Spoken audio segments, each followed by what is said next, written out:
Welcome. My name is Lucas, and today you're going to be listening to a conversation between myself and Dr. James Filler. He's the author of Heidegger, Neoplatonism, and the History of Being, a book we discussed on my channel in December. I'll put a link to that conversation down below. I really enjoyed talking to James the first time, and I'm very grateful to him for giving me his time of day once again. Today we'll be discussing his second book, Substance Ontology and the Crisis of Reason. Similar to the first book, I found this book to be clear, to be clarifying, to be persuasive, to be convincing, but more than all of that, to be beautiful. I really hope James gets more recognition for his work. I highly recommend that you read both of these books because the second builds on the first. In the words of John Vervaeke, your life is a mistake if you don't. I wouldn't go that far. But I really enjoyed reading James, and I hope that this conversation is going to give you insight into where we are today in the realm of ideas, but also that you can see how the realm of philosophy, the realm of religion, feeds so directly back into our reality. James shows how the substance ontology has gotten entrenched in our thinking, how we have started to take substance to be fundamental, and how that is a problem. If I'm already confusing you, just stick around. We're going to clarify a lot of things. I'm going to ask James questions. I'm an idiot myself, so I ask the dumb questions. I'm just trying to learn as well. But James has really allowed me through his books to unlearn a lot of things, to understand why we have a meaning crisis today, what we can do about it, what the pathway forward is. I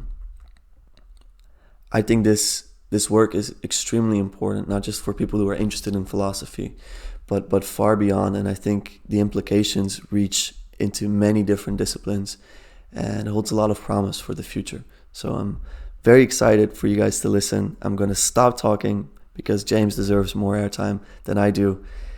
Without further ado, here's Dr. James Filler.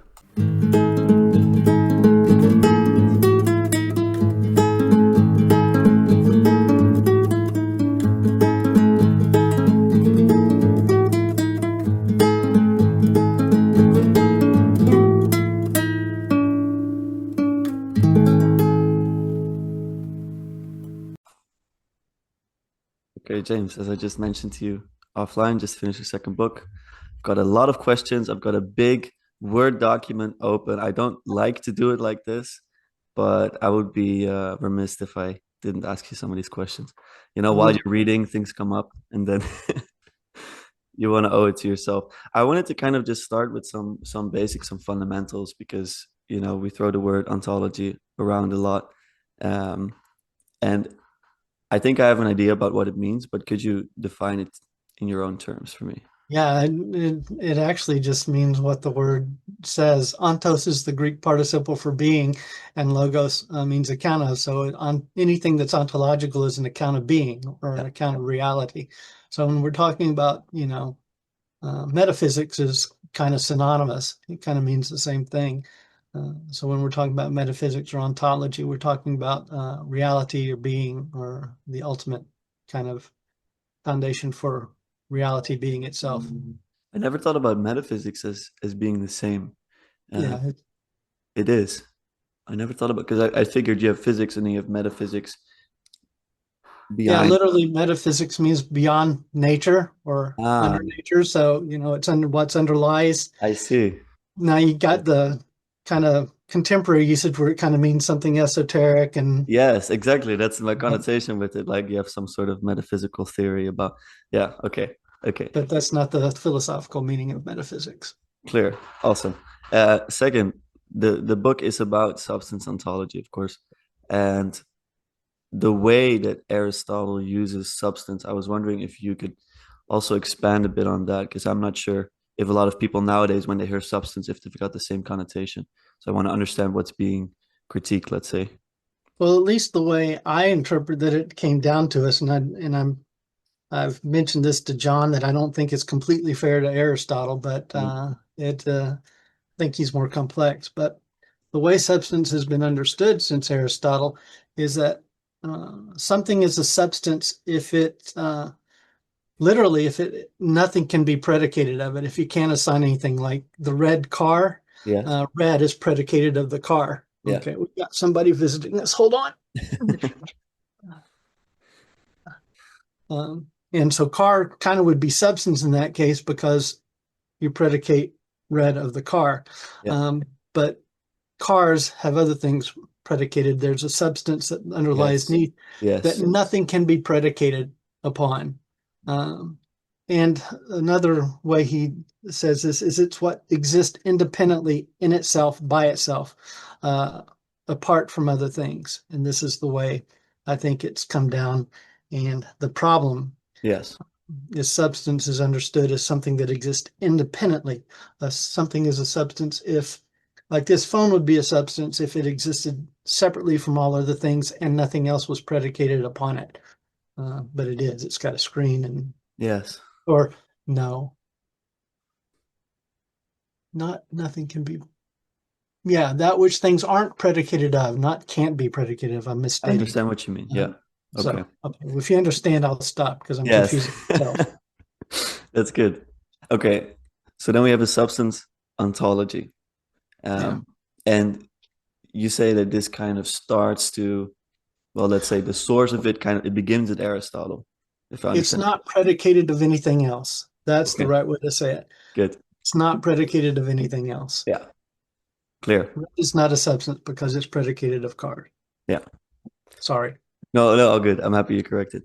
So yeah, as I was saying, Aristotle, is this the source of the problem, or does it go back even further to I take think it substance? actually, I argue that it goes back to Parmenides, um, even who understood being as literally this one. It's radically one. It has no parts. It's doesn't move, doesn't change, and there can't be more than one. There is only one. There can't be two beings, because by definition, if there are two beings, one of them is not being, Yeah. because if they're two, one's not the other, and Yeah. so they can't both be being. Being can only be one. And so you get this understanding of being as this independent um, kind of thing that exists not um, related to anything else. Now, with Parmenides, there's nothing else for being to be related to, so it Yeah. kind of hides the problem, kind of hides. But then you get Aristotle, and he kind of starts defining substance as this thing that exists independently of other things Hmm. and is never predicated upon something else. Yeah. Okay. And then it gets more deeply entrenched. The way I see your book is basically you go through it historically, and then you really expand on the different thinkers that kind of go with this idea and bring it further, all the way up to Descartes, let's say, Where it collapses. where it collapses, and Nietzsche foresees, let's say, Yeah. the It destruction points side of out. it. Yeah. Yeah. Yeah. So I read all of this, and a lot of it to me uh, rings familiar, and I can understand it. And then still, I think even a lot of people that do understand this on a conceptual level, we're still stuck inside of it in a way. Our whole world is a lot of our world is still inside of a substance ontology. Well, And it's infected everything. This I don't. It's not quite as bad in Europe. At least it wasn't last time I was there. But this radical individualism yes, that we have, that my rights, my what self-fulfillment, this radical self-orientation. I won't call it selfish because it that's a little bit more negative than what it, but I think yeah, it leads to selfishness. But it's this individualism, self-interest, individual, yeah. and you get that, and then you've got a problem of, you know, all sorts of things. And and so when this has infested an entire, let's say, a world, perhaps more so in the West than perhaps in, India, for example, or, but even there, I mean, I feel even in Europe we're super Americanized. The way kids grow up now, it's more and more social media. So this individualism is definitely It was transported getting here. worse It's in yeah, Europe. certainly. Yes. And then I'm thinking, I see the way out could be a relational ontology, but how could you foresee that working practically? Well, uh, yeah, you ask hard questions. Um, the simple answer, the answer that I want to throw out there, and it may be too simplistic and not work, but we need to stop thinking about ourselves.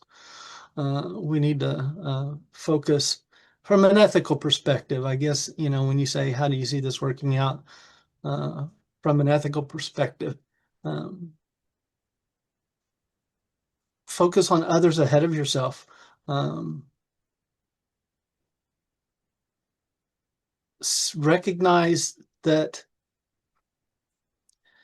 when what you do to one aspect of the world, a tree or a human being or a car even, uh, if you damage one part of the world, you're damaging other things. These nothing exists in a vacuum, so to speak. Um, when I do things, whatever I do impacts back on me and on the rest of the world.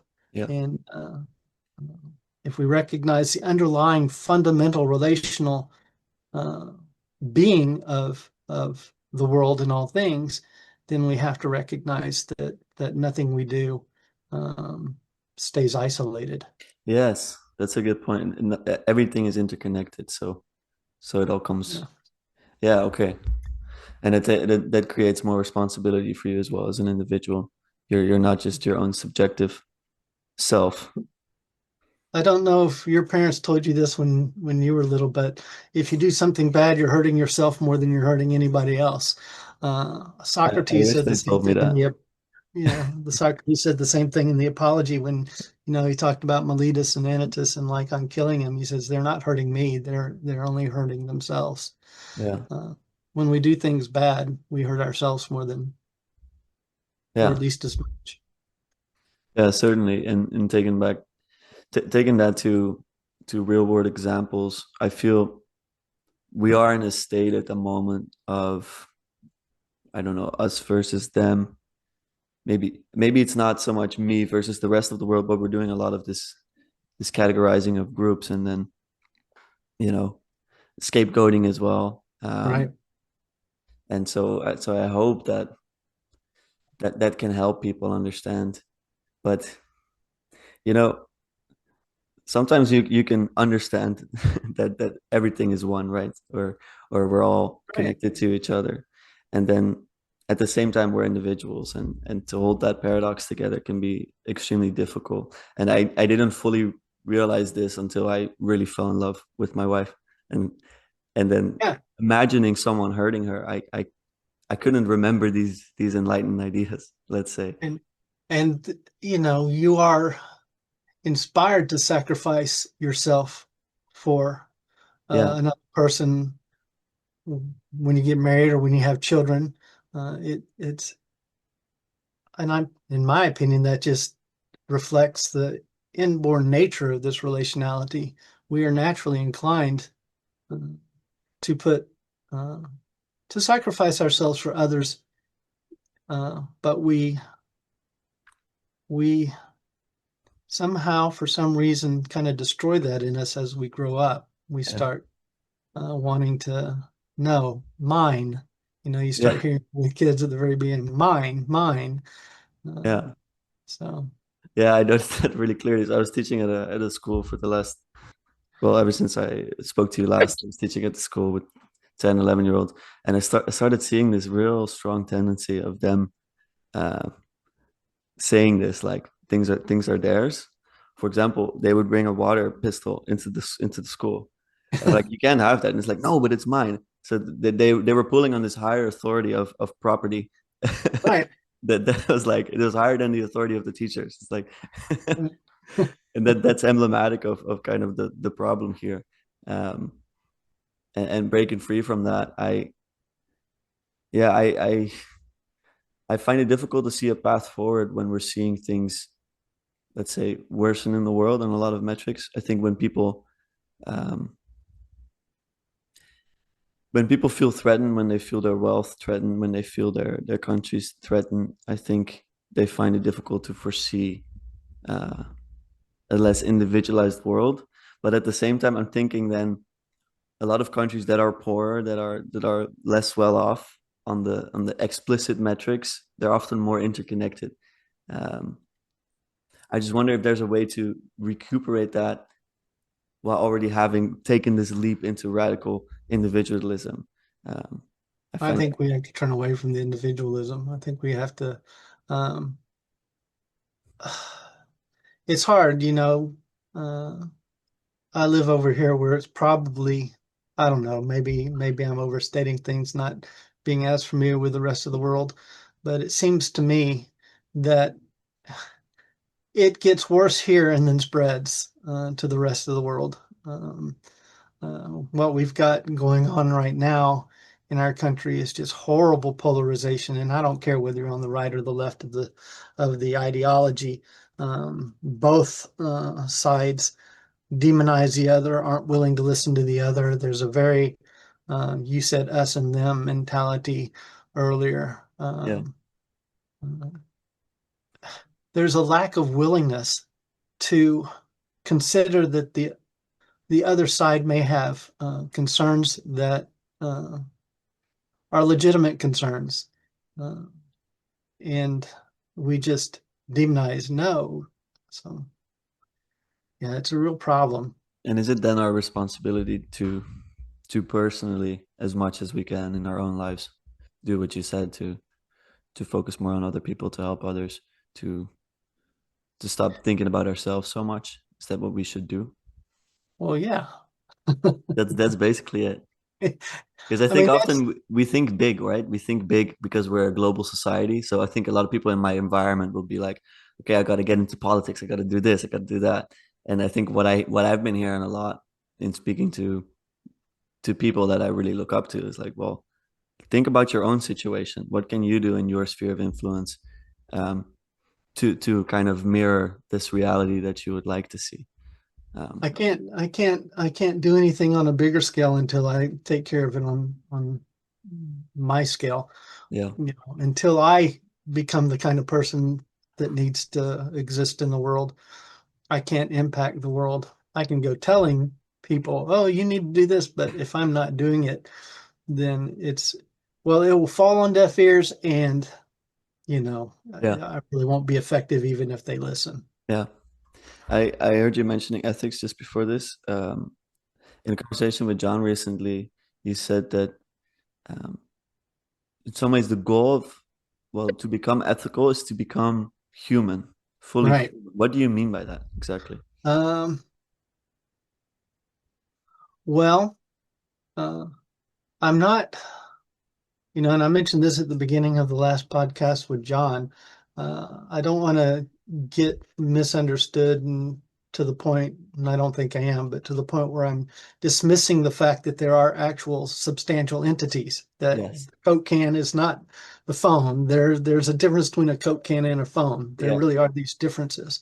Um, uh, I believe in essences, so I'm not anti-essentialist, which a lot of contemporary philosophical talk is all anti-essentialist, and you get criticized for being essentialist. But I am an essentialist. I think things have essence, and I think that essence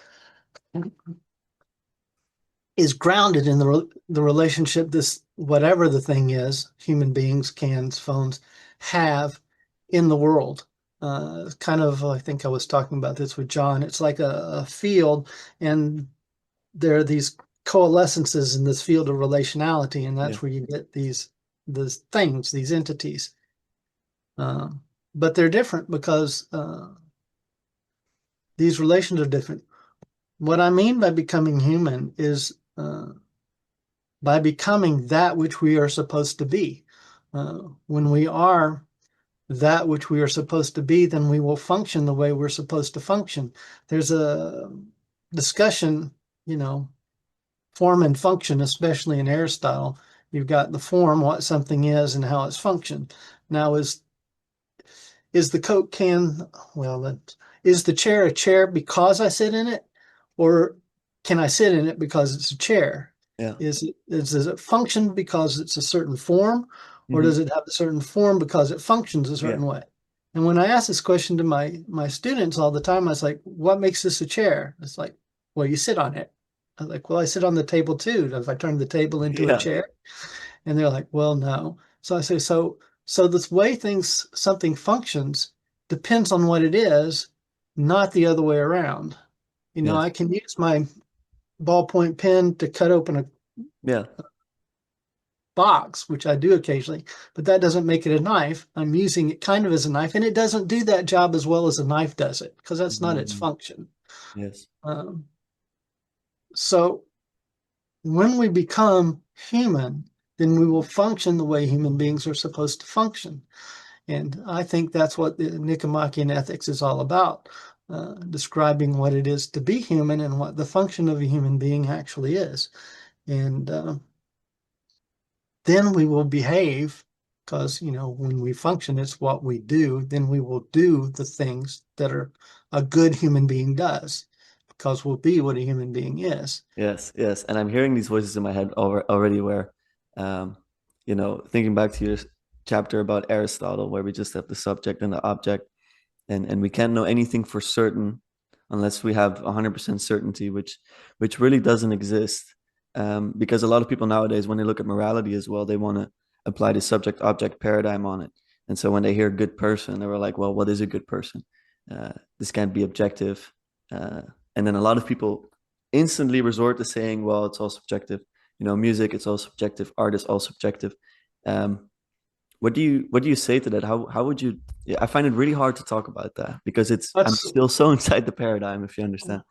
that's why I emphasize that I'm an essentialist. I think things do have essences. It's Yes. not Okay. there is what something is, and it's not. I don't just make it up. I'm I not I see. existentialist. Existence doesn't precede essence. Yeah. Yeah. So Yeah. there is an essence of what a human being is. I don't get to make it. I can't make myself a table. I can't make myself Jessica Alba or Yeah. I am what I am. I am a human being. I can't make myself a cat, no matter how much I want to. Uh, and that to me shows that, you know, this idea that it's subjective, it's what, no, uh, it's not. No. I'm limited, and Yeah. I'm limited because of the essence I have and what I am. Yeah. I can't even turn my Coke can into okay, maybe I can to a certain degree, turn it into a phone, but Yeah. no. Yeah. I understand. So on this channel, I've been talking to a lot of people about different type of beings and entities because we see this a lot in ancient traditions and kind of nowadays it's a bit of a joke to talk about it, partially because of our paradigm. I think you also mentioned in Verveek's conversation, John mentioned that demon possession didn't used to be such of a big thing, let's say, whereas nowadays perhaps if people truly believe they're demon possessed, they're fully possessed by something because Mhm. res Yeah. extense. um, how do you think about that from a relational worldview? Different types of being that have been given reality before and that now we perhaps scoff at or don't acknowledge. Well, okay, how can I say this without being too negative or polemical? I think we're less intelligent now than we've been in the past. I think we're more ignorant than we have been in the past. I'm not suggesting that everything the ancients said is true, Mhm. uh, but we've adopted a modern paradigm, modern in the sense of post-Cartesian from Yes. Descartes up into to Nietzsche, the scientific, which is really hyper scientific, uh, and reduces things to what I can observe. It reduces things to what's subjectively experiential.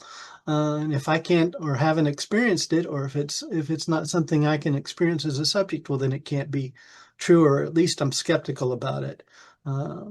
Demon possession can't be observed, so Yes. it's just ridiculous. All these um, signs can be explained other ways. Um,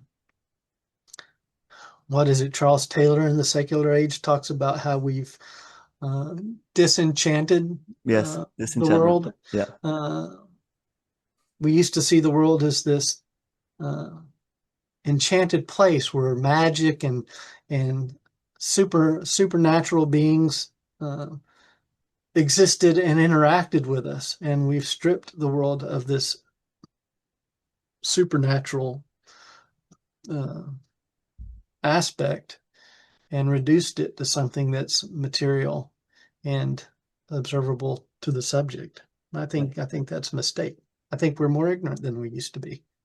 That's for sure. But then us doing that or us understanding the world like that, does it, maybe it's a stupid question, does it actually influence the world? Does our reduction of the world, like in Narnia, right? When they say the trees stopped dancing and singing, I don't know, there's at some point one of the parts. It's like Uh, all it turns into myth, right? Because back in the day you had all the beings, but now it's been so long, and then we have dominion over the earth in such a fashion. How do you think about that? well, you brought up Narnia, and I'm thinking of the dwarves at the end in the last battle. Yeah. Uh, they think they're sitting in a stable with manure and Yeah. straw and all this stuff, and they're in the middle of Narnia. And Lucy asks Aslan, she says, "Please, show them that that's not the case." And he says, "I'll show you what I can and I can't do." And he makes this massive, gorgeous feast for them with all this great food, but they're eating it and they taste trough water and Yeah. cow patties, Yeah. and they can't experience the reality they're in because they've deceived themselves to the point where they are unable to see Yes. uh, the truth. Um,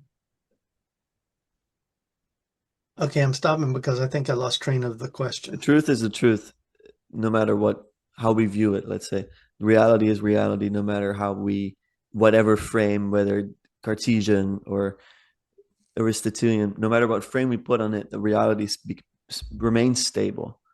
But we can corrupt ourselves to the point where we can't experience I it. see. That's what the dwarves did. They kept telling themselves, we won't be deceived by anybody. The dwarves are for the dwarves. Yeah. We won't be deceived by anybody, to the point where they weren't able to see anything other than what they already Yeah. uh, believed. And so, do you think that there's ways for us modern humans to recuperate some of this and to start seeing perhaps different types of beings that we don't acknowledge anymore? Well, I don't believe you can just go back. I don't think you can.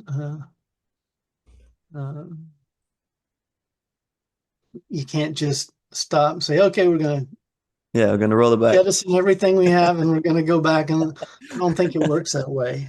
No. And partially, because time doesn't allow us to work that way. But I also think, while I'm fairly critical of modernity, it recognizes some things that are true and valuable.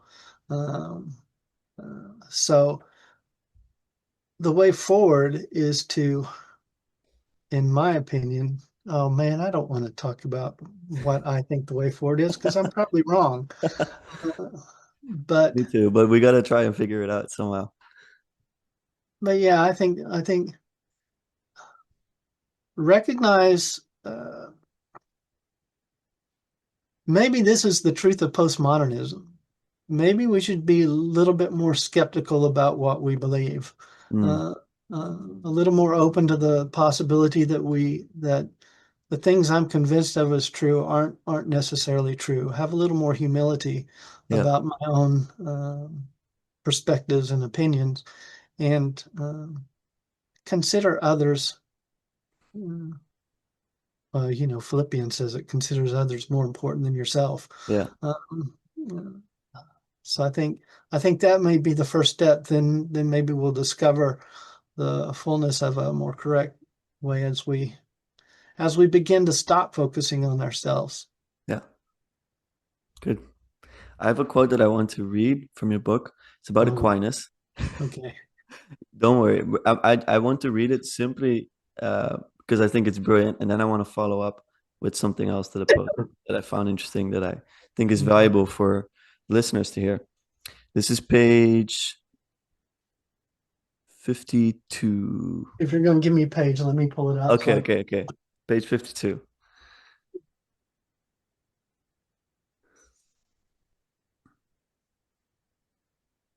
okay, never mind, because I don't know where my copy You don't know is. where it is? No worries. It's over there somewhere. All right. Go ahead.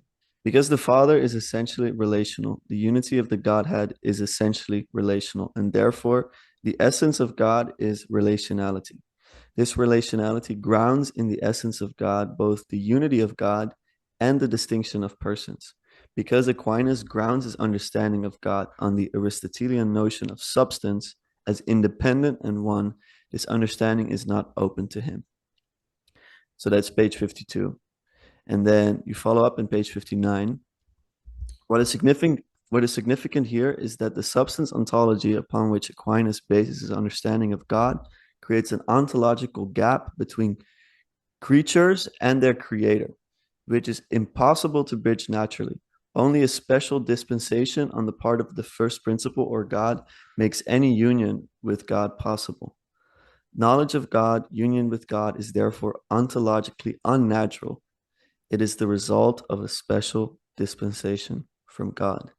I think it rings so true for the way that I was raised in, let's say, pop culture and understanding of religion. It's like Right. people can be chosen. Um, God is far from us. God is, yeah, God is something to maybe experience if you reach far heights, and it's exclusive. He's exclusive. Um, and that's why for me it's such a redemption to then read about, well, let's say the relational or the Neoplatonic view. And I'd like to follow up with that, followed in page 60. As Wallace notes, the Neoplatonic tradition stresses finding reality by turning within, away from the sensible world. This is possible because of the pure relationality that lies at the heart of the Neoplatonic ontology. If being as pure relation entails that everything is ontologically related, then attaining ultimate reality, that is, achieving union with God, is accomplished by turning toward one's own ontological foundation. In doing so, one becomes one with God in one's own being. Understood in this light, knowledge of God, that is, union with God, is not ontologically unnatural. That's taking back to what you said before, but the most essential ontological reality. Thus, it is not something super added to the creature's intellectual nature, but an ontological reality at the very heart of the creature's being. Because substantial ontology creates a fundamental ontological gap between entities and the first principle, the only way the first principle can be accessed, either ontologically or epistemologically, is if something is added to man's nature by the first principle. Thus, what is most ontologically natural in the relational tradition becomes ontologically unnatural in the substance ontology tradition. So it's a long passage, but I wanted to highlight it because I thought it was so brilliant, and I think it's really redemptive for me when I read it. Um, Well, it highlights the difference between the way the Orthodox and at least the Protestant. I won't talk too much about Catholic, although I think it's there too. But for the Protestant, redemption is something that happens to us. yes, Uh, it's God, you know, God takes us and gives it to us. We're not responsible in any way for it. You get the whole, works problem with works salvation because we don't yeah, do it. But for the Orthodox, redemption is more about, and this is goes back to the becoming human thing we were talking about earlier. yeah, It's about restoring the nature that was corrupted by the fall. That's what the work of Christ is reconciliation with God, which is restoring what was lost. not adding something new to what is there now. So yeah, it's a difference in the East and the West um, Christian Yes. perspectives, and I'd be much interested to explore more Eastern philosophies and see how that works out. Yeah, all the way east, you mean? Yeah. Because that's interesting. Like when I think about the Vedic tradition, for example, this is what I hear. It's turning inward, and um, But not in a subjective way, not in an no, individualistic way, in a way that exactly. transcends. And the Catholics do have this because I had a professor, Dr. Roseman, I took a class on him on Aquinas and scholasticism, and he was the first person to make Aquinas interesting for me. Ah, how So, so? yeah, because I didn't really like Aquinas too much. It's kind of boring. Um, but the point was, and he made this, and I think it's right. God's transcendence, and this is very Neoplatonic, God's transcendent is the fact that he is closer to us than we are to ourselves. He is more immanent to us than we are to ourselves. We are somehow divorced from what we are, and that's what God is, and that's His transcendence. It's being so immanent inside us Yeah. that we aren't there, and so the transcendence and immanence of God kind of gets, I don't want to say conflated, but unified. Yes. So yeah, so Exactly. you turn in to find God, but when you turn in, you're finding yourself that has been lost. Ah, But that's very Neoplatonic. can you say more about that? Finding yourself that's been lost. Well, yeah, I mean, uh, since we kind of started headed down the religious path anyway, I'll just use the religious language. Please do so. Please do so. The fall. Uh, Yes. the fall isn't a disobedience to a command and God punishing, oh, you didn't do what I said to you. Bad Adam and Eve. Now I'm punishing you. Off you go. No, the fall is a corruption. It's a uh, and in Orthodox theology, it's not that the tree of the knowledge of good and evil wasn't intended to be eaten from. Mm. It was intended to be eaten from at the appropriate time. And Adam and Eve didn't eat from it at the appropriate time, and by doing so, they corrupted what God had created. They turned it into something that it wasn't. Uh, Lost the image of God or lost the likeness. I can't. We make a distinction between image and likeness, and I Yes. can't. I can't remember what the distinction is. We kept Okay. one and lost the other. Yeah. I think we kept the image and lost the likeness, and we're trying to recover Okay. the likeness. Whichever, it doesn't matter which way it goes. But we lost something that we had, and in doing that, we lost what we are or what we are supposed to be or what we were. And And the turning work, inward can.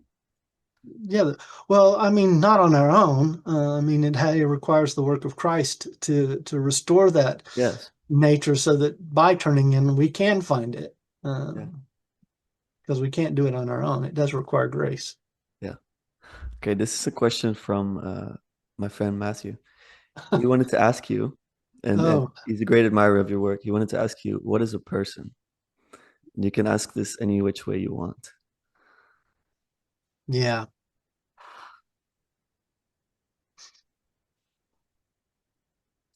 Well, the classic definition is a person is someone who's self-aware, has self-awareness, but I think that doesn't really.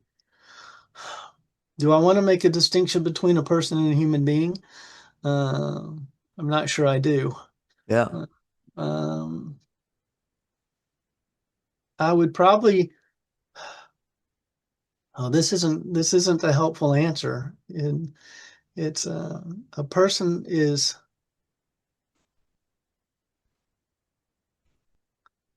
because you're essentially asking me what the essence of a human being is. Uh, It's his question, it's not mine. I'm curious how yeah, you want to go about because answering. that's really what it is. It's asking what the essence of a human being, assuming that only human beings can be persons. Uh, Yes. Okay. and I'm going to tentatively say yes, only human beings can be persons. Okay. Um, No, that's hard for me to say when I look at my kitty cat, and it seems very much like a person. Yes. But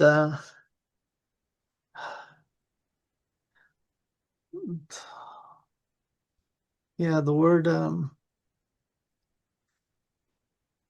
I would probably say a person is what uh, is a human being as and to the degree that they are human. Um, and I Mm-hmm. will uh, rest on Aristotle's understanding in the Nicomachean Ethics. A rational, you know, there are three parts of the soul in the ancient Yeah. tradition: the appetites, um, the bodily desires, the rational part, and the spirited part, which I kind of understand as kind of the emotions where we get anger and desire and things like that. Uh, when these things are functioning properly and are in the proper order, reason governing things. Well, this is Plato in the Republic. Reason governing the appetites, and the spirited part assisting reason governing the appetites, and the appetites desiring properly and in the order. Um, then that's what an appropriately ordered human being is. And that's what I would say a person is, appropriately ordered.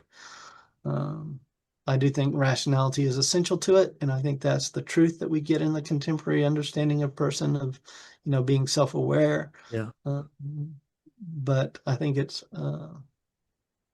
beyond that. So, wow, I don't know if that, yeah. That's no, it is great. Main question. It's I know It's a tough question. it's a tough question. Um, He would say the following. It's interesting. He thinks about these things a lot. He said, "I would answer that as a person is not a substance vector of will. A person, in his words, is the coming together of heaven and earth, subjective and objective, patterns informing potential, potential expressing matter." That's what he said about it. okay. Well, my gut response to the question was a human being properly related to the rest Mm, uh, of the world. yeah. I didn't really think that that said anything. Um, Well, I think it's beautiful, that answer, uh, actually. but it is about a person is about,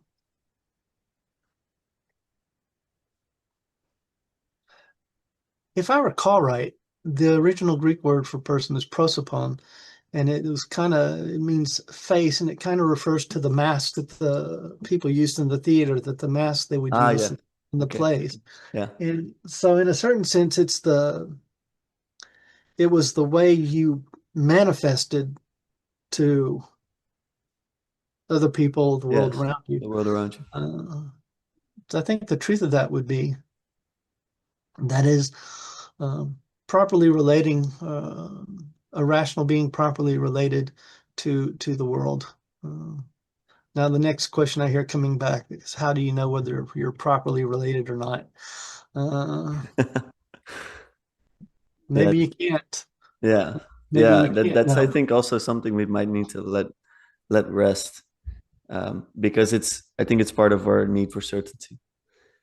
And as you highlighted, this Cartesian idea, it's you know it's in a way false. We shouldn't need certainty for everything, and we shouldn't reduce probability either. I think you said probability becomes mere belief, from a Yeah, Cartesian point of view, and that's an issue. yeah, because I mean, yeah, just leave it at that. I'm We're not sure we can't have certainty, but it's not the kind of certainty Descartes was looking for or we're looking for. I wrote a paper for one of my classes on a Platonic virtue epistemology, and one of the questions epistemology is really concerned about asking is, how do I know that I know? The Yeah. question of meta knowledge. How do I know that I know? And I argue in this paper that we can't know that we know. So maybe I am saying we can't have certainty, but I can still know, because knowledge is a relationship between the knower and the known, Yes. the rational being and the object of knowledge. It's this ontological union between the two. And I can recognize the union um, maybe without being certain in the sense of knowing that I know. I argue that humility and recognizing my ignorance is essential to knowledge. And so as long as we claim we know, then we can't know. Yeah. And so the whole question of meta knowledge kind of just goes out the window. Is Mhm. uh, Yeah. antithetical to the notion of knowledge to begin with. Yes, indeed. Bit of a different question, and you can let me know if it's too heavy of a question, but I think about death a lot. Um, and I always wonder how to orient myself toward it. I had a period when I was really young that I would really worry a lot about it. I would, you know, be extremely afraid of it because I didn't believe in any experience beyond the one that I have now as a human being living today. And that eternity of nothingness would Right. completely overwhelm me. Um, I think I've parted ways with that, and I've gotten a lot of peace from religious conviction and from spiritual experiences where I feel I'm beyond myself, let's say. But what do you think is the way one should or could orient themselves toward death in a healthy and aligned manner, let's say? Uh, um,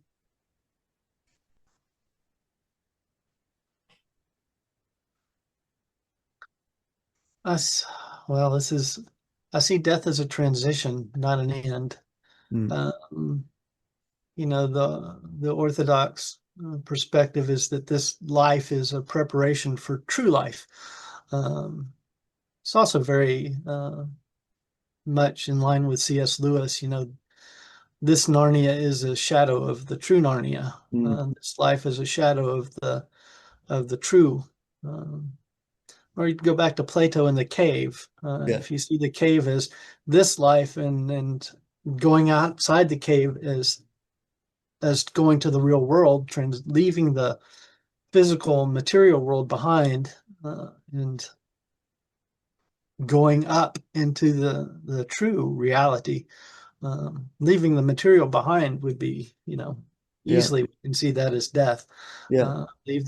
I mean, in the Phaedo, Socrates even says the true philosopher seeks death, Yes, yes, because it's only because the body is temporal, the soul is eternal, and knowledge is eternal because it's about what is, and what is eternal. We can argue about that some other time. But because the soul is attached to the temporal, it's being distracted from knowledge. And it's only when it frees itself from this temporal uh, being of the body that we can truly experience the eternal. So the philosopher seeks death. Uh, this doesn't mean, and you get this all through scripture, this doesn't mean we don't have a body.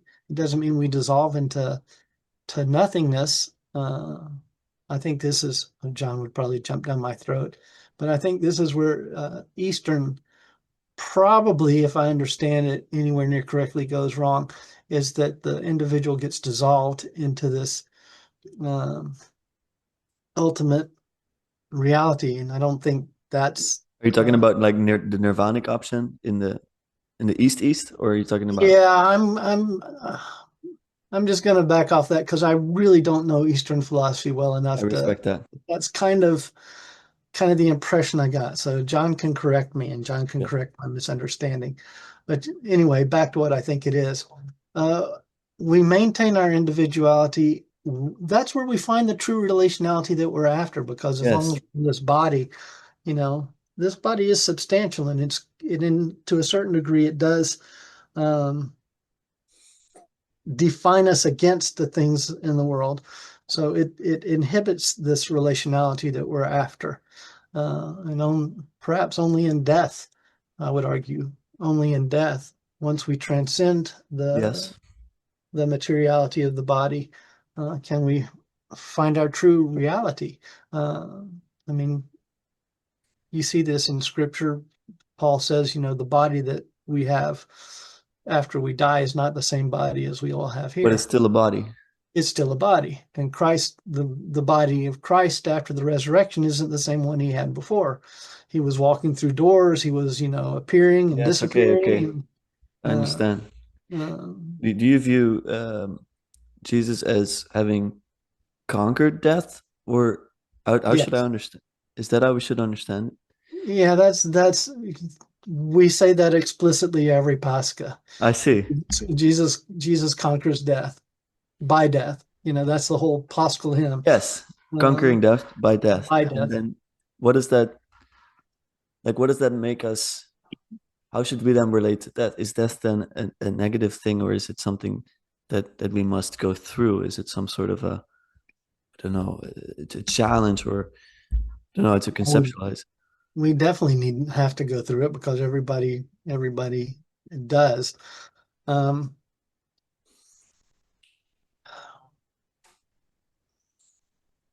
it's a negative. Oh, yeah. I don't want to be. You're making me fall into heresy, probably. So I'm just going to express things with a It's one of my caveat. worst qualities, James. I'm sorry. That's okay. I just express my ideas, and if they turn out to be heretical, I recant. All I right. won't be. Um, I think death is negative if we aren't prepared for it properly, and it's positive if we are. Um, it's an it's an and this requires some caveats too. Yeah. It's an end to temporality. It's an end to the Uh, uh, and once we are dead, then what we have made ourselves this is kind of the way I see it. What we've made ourselves becomes permanent. Uh, oh, uh, okay. so we're That's good. trying this world in temporality. Yes. Um, Orthodox see death not, as a punishment for Adam and Eve, but a gift to Adam and Eve. It limits their ability to corrupt. Uh, Ah, so it's not a punishment; it's a gift, um, uh, and not in the German sense where gift means poison. yeah. Uh, Okay. actually, Yeah. maybe. Uh, Dutch is the same. I always find that interesting that the German word for poison is gift. Yeah. Uh, so, um, Oh, that's I a, think there's so much there, but no, it's good. I even think about it in terms of sleep. I once heard this comedian say this about sleep. It's like someone proposed that what if you find a sleeping pill that lets us, stay awake for another 4 hours? And it's like we probably shouldn't give human beings another 4 hours to have the temptation to fall into corruption. Let's say, um, yeah. it seems like a natural thing. So it's a gift, but it's a gift that bears responsibility. And we can turn it positive. We turn it positive or negative in our response to God, Yeah. uh, and whether we are willing to become what we were intended to be by submitting to the ultimate principle of reality, and submitting to the relationality that we are intended to have, or by turning in on ourselves. Um, Charles Williams has and I mentioned this in the last podcast with John Favaki. Charles Williams' book, A Descent into Hell. I really, really recommend it. It's a uh, fascinating take on death and sin and evil. Okay. I'll write it down. Yeah, Descent into Hell. yeah. Charles Williams was one of the Inklings with Lewis and Tolkien. Ah, yeah. Okay. Good. Descent into Hell. Yeah. Go ahead. Oh, This. I think I'm done. That's it. Okay. Sorry. I thought you were going to expand on the descent. But Oh, well, I can. I did kind of just repeating myself, but there were okay, for the purposes of the illustration, there are three characters. There's this woman, mhm. and there's this, I think it's a professor, whatever, that's in love with this woman. Then there's this other guy who the woman's in love with.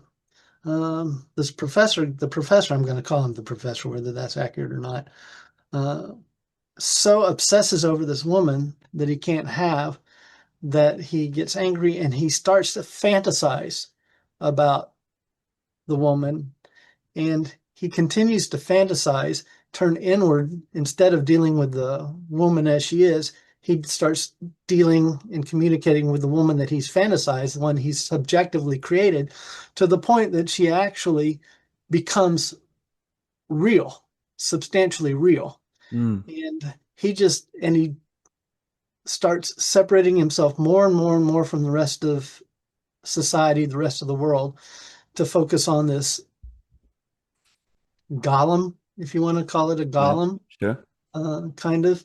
Uh, and the last scene of the book is this guy just descending down a rope further and further and further into himself.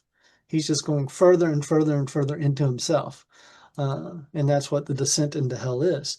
It's this descent into ourselves, not in such a way that we find the Yes, ultimate you're not reality, finding God but there. we're descending into ourselves, Yes. not descending into the prime, to use philosophical term, the primal ontological reality. Yeah. Uh, so you can Yeah. descend two It's ways, fallen. and one's I good and see. one's bad. Yeah. Um, I wanted to speak a bit about dreams. I I personally have gone through phases with dreams where I've put a lot of value onto it, and then I really tried to completely let it go. And now again, I'm starting to kind of open myself up to the idea that perhaps they have something to teach me. How do you think about dreams, and where do you think they come from your? This may sound stupid. Do you think you subjectively create dreams based on your subjective experience, or do you think there's outside influences? If I'm, yeah, I think both. I think dreams, like our thoughts, can come from all sorts of places. They can come from me. I can create my own thoughts. They can be demonic. Satan can, put thoughts into my head, and God can also put thoughts into my head. I think dreams are the same. They can either be um, just dreams that we're just creating, nonsense. or they can be messages. And that's the danger. Uh, if we mistake a dream, Yes. from being, oh, this is God speaking to me. He gave me this dream last night. Well, okay, if God did speak to you, and I'm not saying he can't or doesn't, I think he does sometimes, but it requires a significant amount of discernment to distinguish. Uh, and if you're not, for us, up at the level of a saint, you're probably better off just considering all your dreams nonsense. Uh, we even talk about it. The saints even talk about it. If you have a vision from God, just dismiss it. God's not going to be offended, and you're safer that way because Ah, uh, that's so. Is that also the same reason why perhaps, and you can correct me if I'm wrong, in the Christian tradition, there's less of an emphasis on the plurality of different beings, and perhaps sometimes I feel um, that when I look at other traditions, it seems a lot more messy, if you know what I mean. There's just a lot more there. Like studying Egypt, there's a lot. Um, is that a reason to kind of, you know, to keep people safer, to make sure they don't, succumb to evil forces or, yeah, what? well,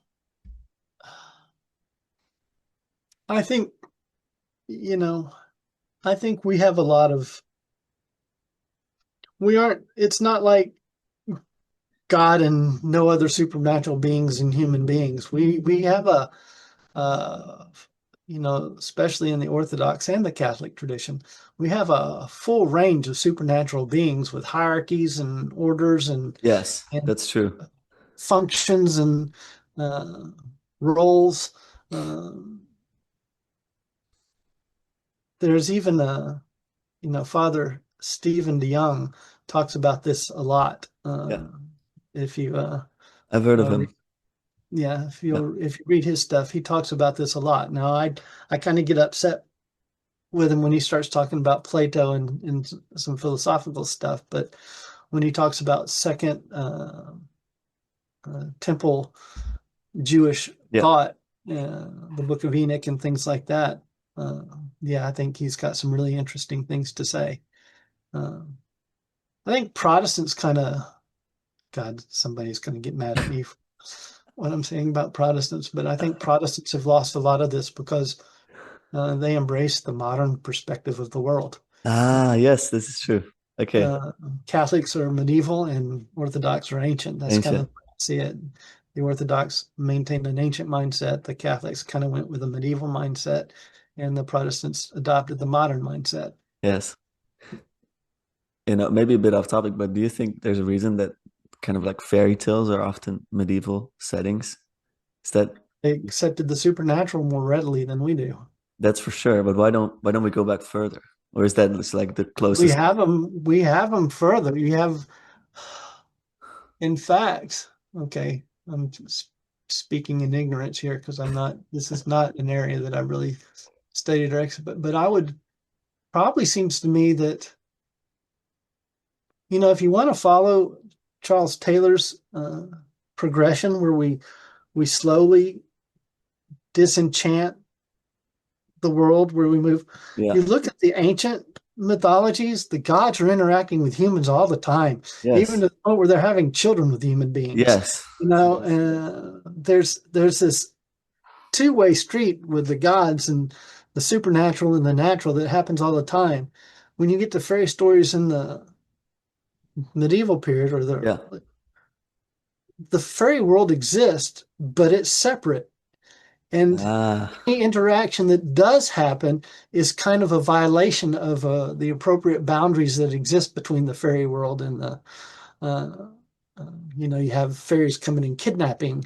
I mean, you get that in ancient Zeus did yeah. it too, Yeah. but that's a violation of this appropriate boundary that exists between the two realms to the point where now we don't even believe in it. We just kind of dismiss it and it's nothing. Yes. But so you can kind of see this boundary getting, this wall between the supernatural and natural getting built up throughout Yes. history. Is there something you look out for where, I think that people's worldviews are really dissolving at the moment, especially pertaining to the spiritual. So when I look at a lot of people my age, and perhaps a bit older, a lot of them struggle with religion. Maybe they were brought up in fundamentalist or they felt oppression from religion, Right. but they very often say, well, I do believe in spirits, or I do believe in this, or I do believe in that. I see witchcraft is on the rise, whether actual or, if they're playing some sort of part. Um, yeah, I don't know. But the question is here, do you fear some sort of like, we talked about Charles Taylor, the porous self. Is that Charles Taylor that he says that? Uh, Um, Secular that age, we're yeah. letting a lot of things in at the moment. Um, things that could persuade us into different paths, let's say. The problem that we have now and the problem that they didn't have so much back in the ancient world is by treating these things as if they're not real and that they don't exist, then we aren't prepared for them when we encounter them. Yeah. They can appear as things that they aren't.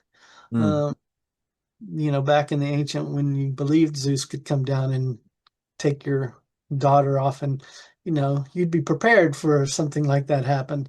Now we treat it, oh, there's no real spirit behind this. It's just like a Ouija board. Oh, it's just people moving well, by believing that and by disregarding the spiritual reality that exists behind it, you're opening yourself up to it in a way that you aren't able to control. You aren't able to uh, recognize, and so you become easily manipulatable. yeah. So Yeah. yeah, I think yeah, people are going to listen to your podcast and say, this guy's a loon. He believes in all this stuff. Well, That's me. That's not gonna happen because I I know who do. listens to this. The world is changing. I must say, I think that this is why I brought it up, because people have become so open nowadays, that almost if you don't acknowledge everything, the skeptic is no longer the center, let's say. I think 10 years ago, it was a very different world we lived in. And I noticed it for myself, where I think people were generally just like everything is nonsense, all of the supernatural. And I think now we're going through a bit of that shift, and we're finding it difficult to deal with. Um, Well, and hopefully we'll get our feet back under us in an appropriate way. yes. Yeah, what was I? Well, go ahead. I forgot what I was going to say. No, no worries. No worries. Um, okay. Where to go from here? I think that in speaking to you, I feel hopeful in a way for the future. At the same time, I feel, uh, worried for a lot of things happening. Can you talk a bit about? I mean, you practice yourself, your Orthodox faith, the practices that seem to help in this. For a lot of people, it's a crisis of meaning. Um, I think for a lot of people, it's very foreign and it's so far from them that they wouldn't even consider it. Um, could you talk a bit about your experience joining Orthodoxy? I believe you joined Yeah.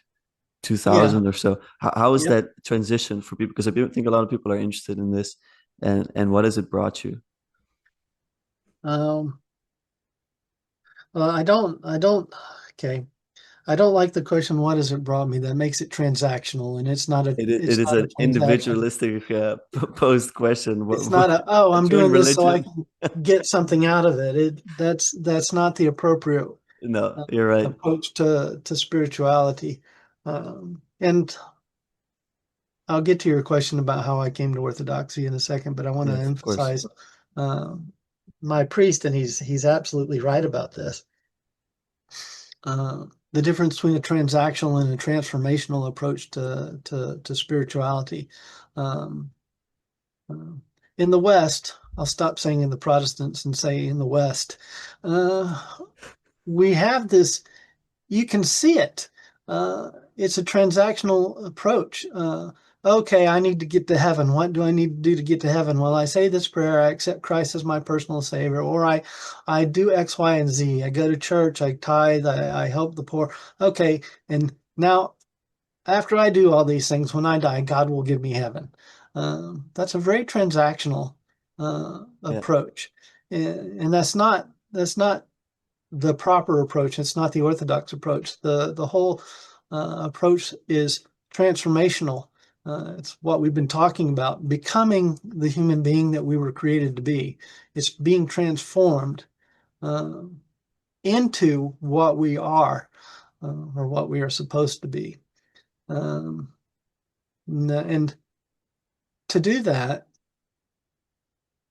to do that, the first thing we have to do is submit. We have to submit our individuality, our will. There's a quote I have here. I can't remember. Let me find it. I think it's from Mother Gavrila. She says, please, O Lord, don't ever let me have a will of my own. Let your will be done in my life. hmm. Don't let me have a will of my own. Yeah. That's the first step. That's the hardest step in an individualistic society, uh, Can I ask giving you a up your question own about that? will. Is that something? Is surrendering something you do once, or is this a continuous pursuit? It's continuous because we're always tempted to take our will back.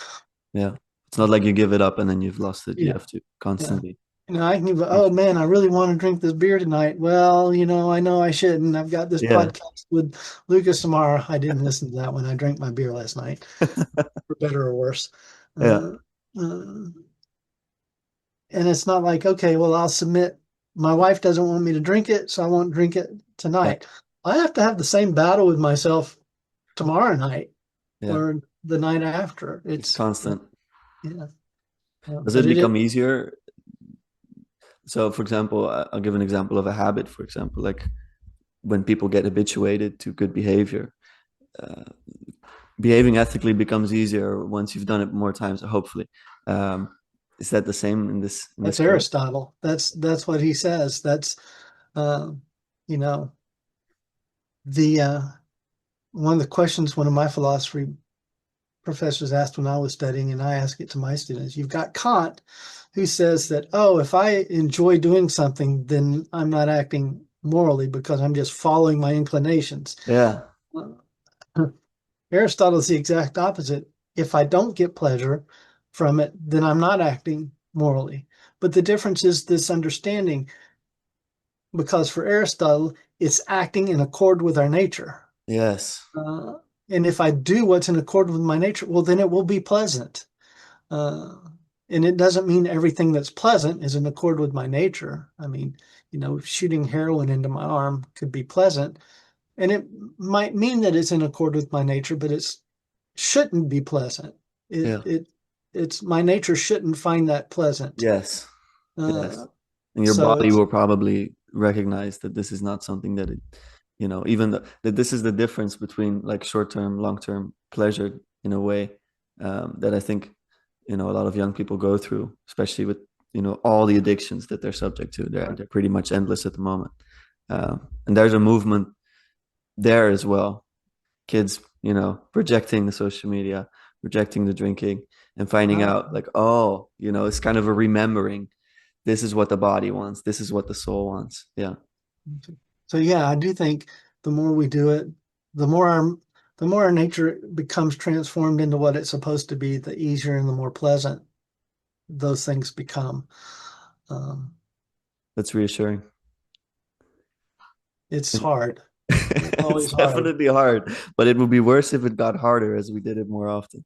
Let's And say. at least from our Orthodox perspective, we don't have to, it's not our efforts. It's, grace. Yes. Oops. All right. No, And then your introduction to orthodoxy. you're not going to let me off that one, huh? No, you can skip it as well. I No. thought you wanted to speak on. Um, for me, I grew up in a time where a lot of, especially in the Protestant world, a lot of the apocalyptic stuff was really popular. The 7 year tribulation rapture, all this ideology was really popular.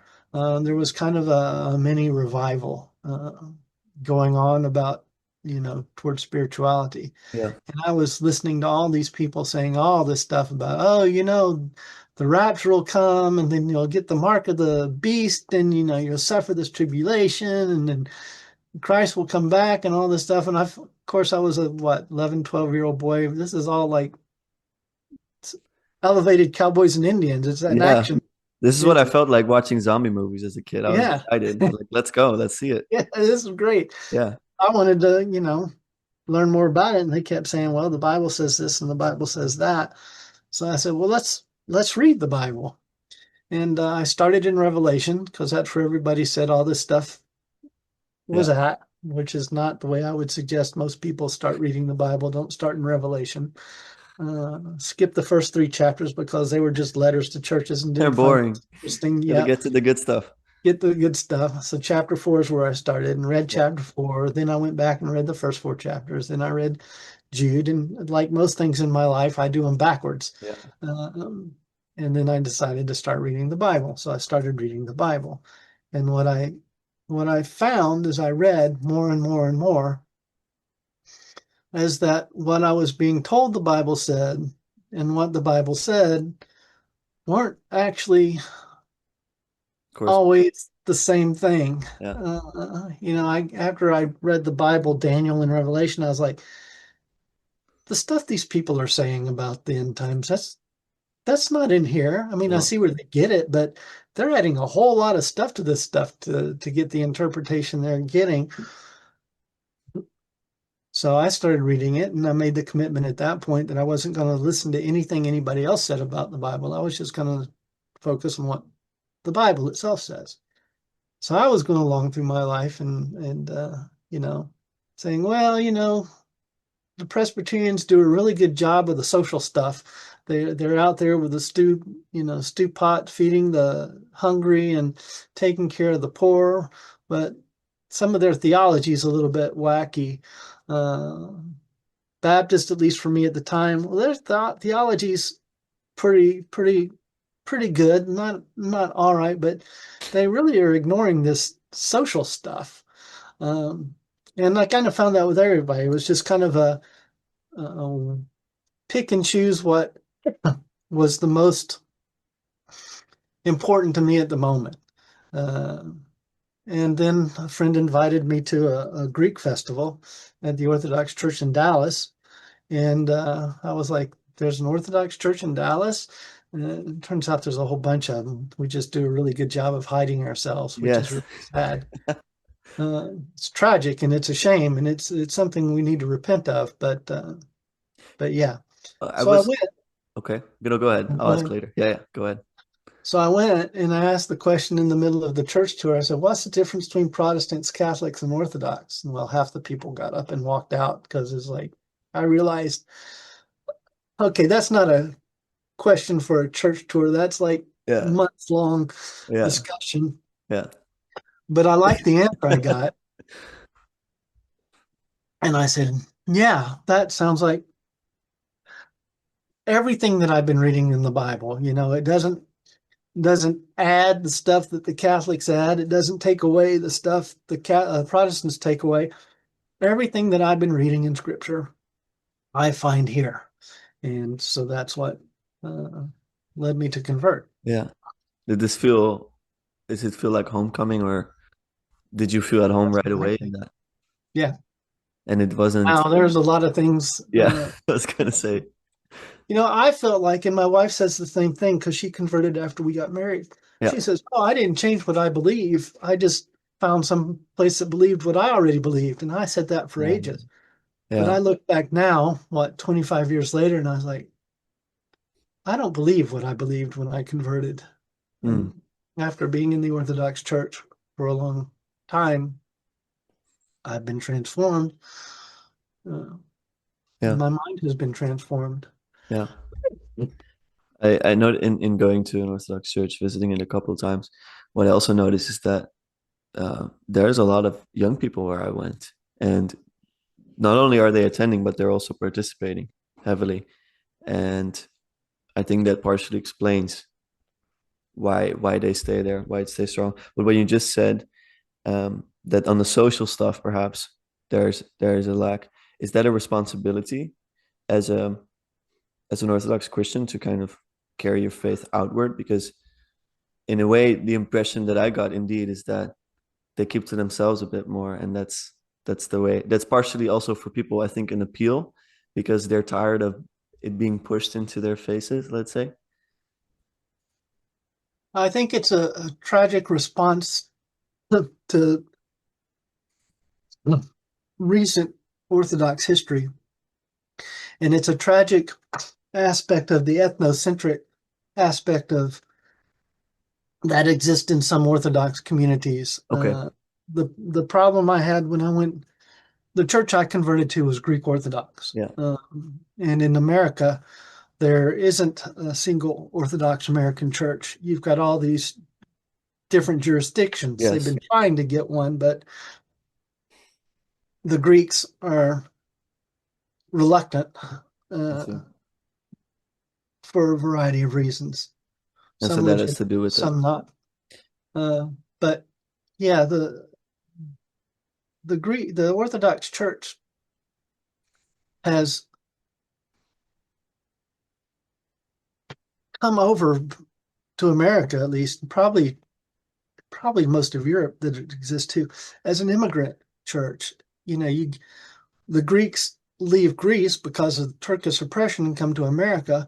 Well, their community, they want their church, and their church is Orthodox. So this Greek community has this church, and it's all in Greek. It's all about Greek culture. And it's a way for them to preserve their way of life. So, they're not really interested in spreading the gospel.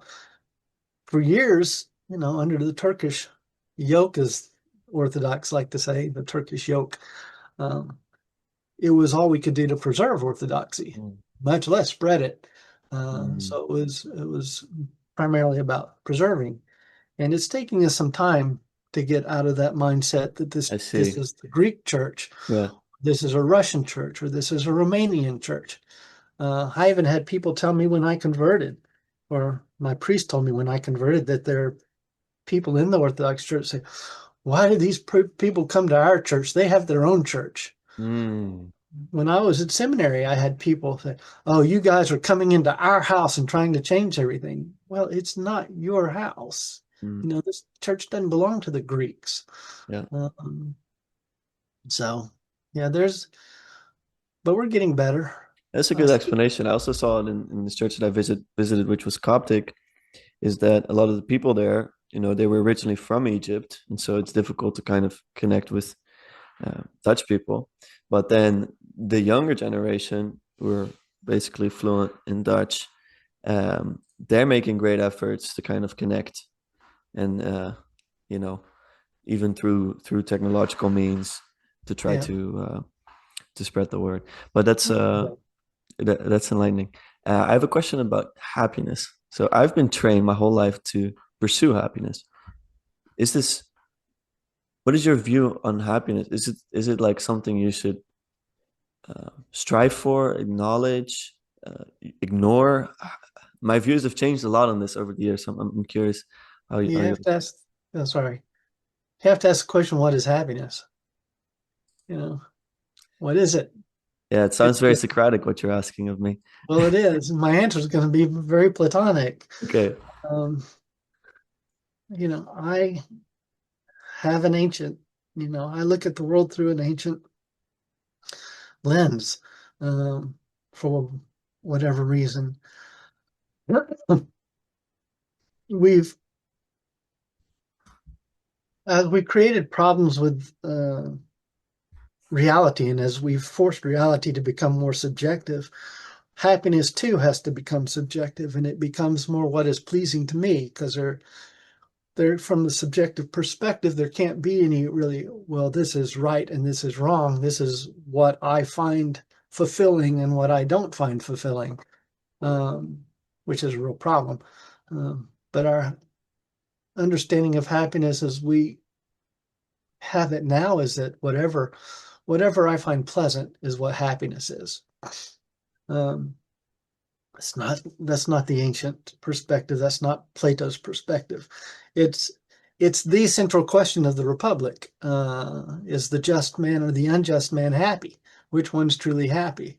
Yeah. Uh, you Yeah. know, if the unjust man gets all these things that he wants by being unjust, well, is he happier than the just man Yeah. who can't get all these things because, well, he's just and he's not going to steal Yeah. the $1 million that would, Hmm. solve all his problems. Uh, and the definition of happiness, as they discover, is the properly ordered soul, the one where the appetites and the spirit and Yeah. the reason are all functioning in their proper order. Nobody's trying to do the job of the other aspects of the soul or the city, and the craftsmen aren't trying to rule. The Yes. guardians are Yes. trying to In its be proper place. craftsmen. Yeah. Everything's doing what it's purposed to do, and if that's your understanding of happiness, well, then absolutely you should pursue it. Absolutely is something to strive for. That's great. I think that really like squares things for me because um, I think that's what I started off with when I was younger. And then I, you know, wrongfully understood it as a selfish endeavor. So I applied it as a selfish endeavor. Then I started to feel my worldview change and I was still applying it. But then someone as a metaphysical idealist, he was really skeptical of this idea of happiness. But I think integrating it within this in the manner that you've done it is the most perfect way to do it. It's a Well, it goes back to what we're saying, when we act in accord with our nature, Yes, things are pleasant.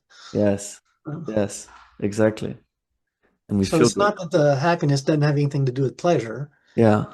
It's a byproduct of happiness, not the source of happiness. Right. I have one more quote. That's where I'll leave it. And it's a beautiful one. It's not yours, but it's in your book. Okay. It's from Omira, and it's he was writing about Dionysus the Areopagite, I believe.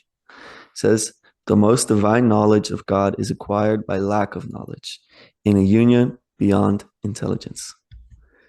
So this one I found really beautiful. Could you say a little bit about it? Yeah. Uh, oh Lord, I don't want to say too much because I don't want to take away from it, because I think This is true. I uh, don't want to. I don't want to do that either. If you but want to, if you want to leave it how it is, that's also all right. no, I do want to say something. All right.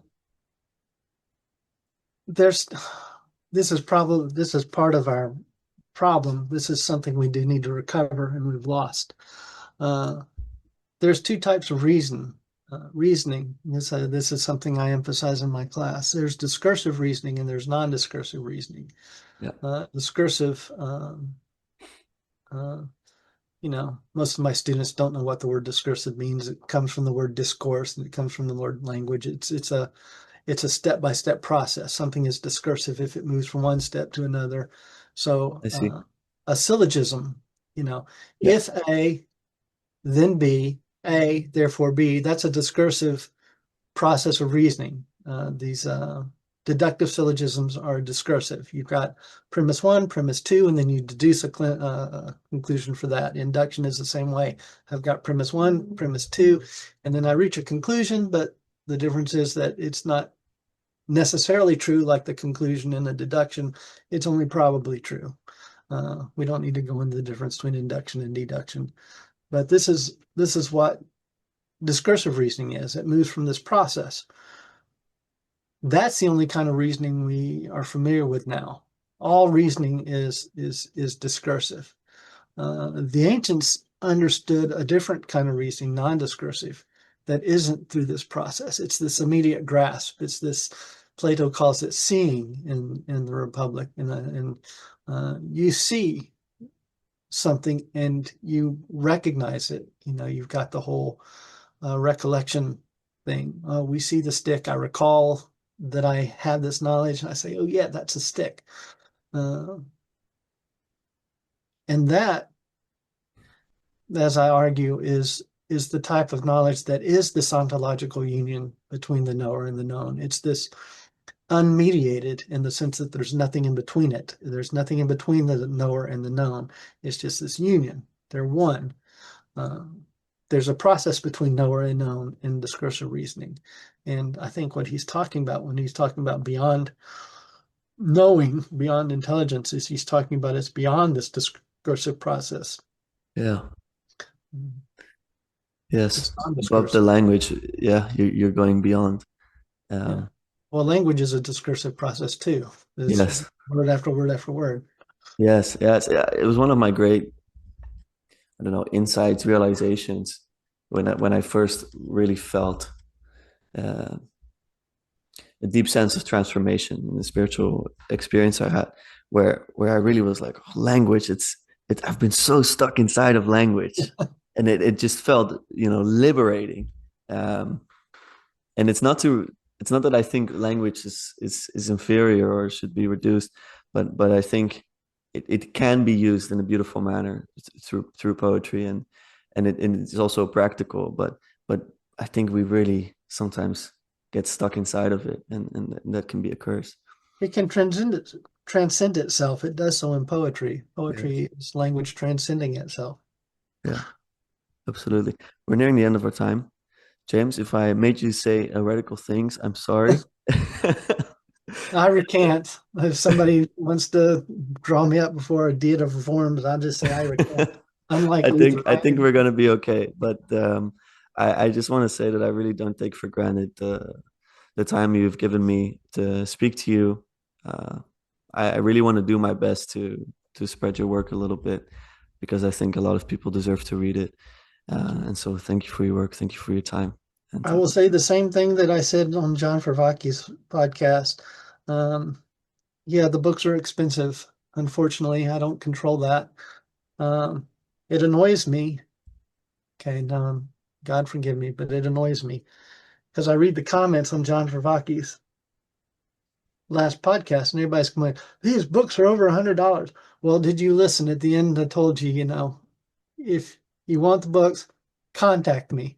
yeah, There are ways I can get it to you that are much more reasonably yeah. uh, priced. And also you spoke about I don't know if it was offline that on academia you published your whole dissertation, which did Oh, not need to be cut down at all. yeah, even before my dissertation committee, it's the dissertation even before the final dissertation because it's everything. Because the committee made me cut things down too. They thought it was too long. Yeah. So this is the dissertation as I saw it, the director's The cut. full beautiful version that everyone deserves to So read. you can All decide right. whether it's beautiful or not. But All right. I think so. We'll put it down below. Thank you so much, James. Have a lovely weekend and rest of your summer. And thank you so much again. Thanks, Lucas. Bye bye.